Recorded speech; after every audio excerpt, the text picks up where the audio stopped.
6వ వచనము. ఆ! హ్మ్. హ్మ్. హ్మ్.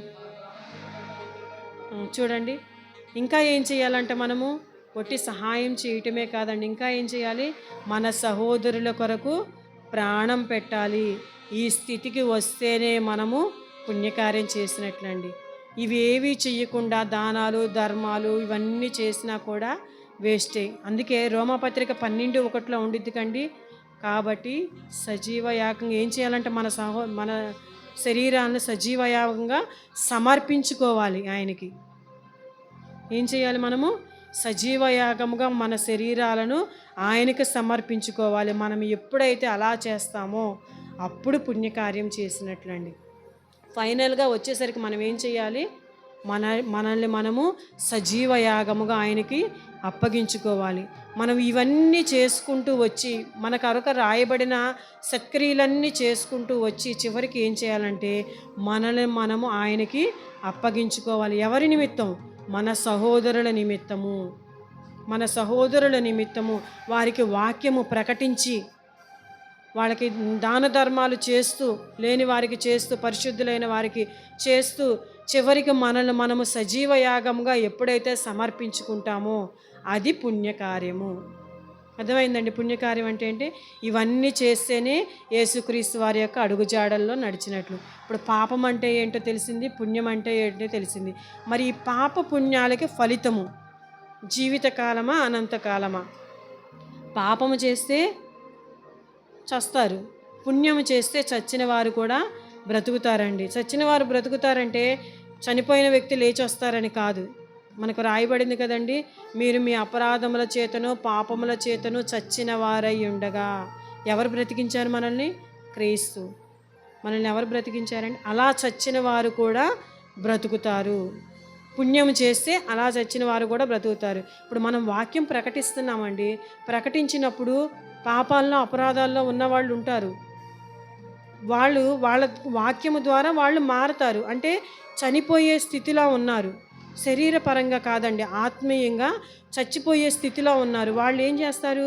ఆ మాటల ద్వారా మనం ప్రకటించటం ద్వారా వాళ్ళు ఏమవుతారంటే బ్రతుకుతారు.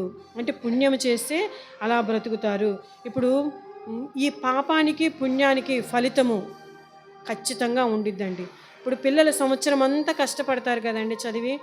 లాస్ట్‌లో ఫైనల్ ఎగ్జామ్స్ ఉంటాయి వాళ్ళకి. ఫైనల్ ఎగ్జామ్స్ రాసిన తర్వాత ఏం చేస్తారు? వేటి కోసం ఎదురు చూస్తారు వాళ్ళు? రిజల్ట్ కోసం ఎదురు చూస్తారు కదండి. ఆ రిజల్ట్ ఎప్పుడొస్తాయా అని ఎదురు చూస్తుంటారు. అలాగే మనము పాపము చేసినా, పుణ్యము చేసినా వాటికి రిజల్ట్ అనేది ఖచ్చితంగా ఉంది. దానికోసం మనం ఎదురు చూడాలి. ఎంతమంది ఎదురు చూస్తున్నారు? ఎంతమంది ఎదురు చూస్తున్నారండి? పాపానికి, పుణ్యానికి ఫలితం ఖచ్చితంగా ఉంది. అది భూమి మీద ఉంది, తర్వాత కూడా ఉంది. ఇక్కడ ఉంది, అక్కడ ఉందండి. అది ఎలా ఉందంటారా? కొన్ని మాటలు మనం చూసినట్లయితే యెషయా గ్రంథము 55వ అధ్యాయము 3వ వచనం. యెషయా గ్రంథము 55వ అధ్యాయము 3వ వచనం చూసినట్లయితే ఇక్కడ దేవుని మాట వింటే బ్రతుకుతారు అని ఉండిద్ది చూడండి. ఆయన మాట వింటే ఏమవుతారంట? ఆ, ఆ. మీరు బ్రతుకుతారు. ఆయన మాట వింటే ఏం చేస్తామంట? బ్రతుకుతారు. దానికి ఆపోజిట్ ఏంటండి? వినకపోతే చస్తారు. దేవుడు హెచ్చరిస్తున్నాడండి ఇక్కడ.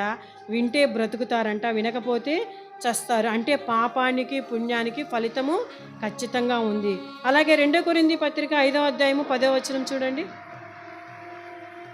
2 కొరింథీ పత్రిక 5వ అధ్యాయము 10వ వచనం చూసినట్లయితే ప్రతి దానికి ప్రతిఫలం ఇస్తాను అంటున్నాడండి దేవుడు. ఆ, ఉమ్, ఉమ్, ఉమ్, ఉమ్, ఉమ్.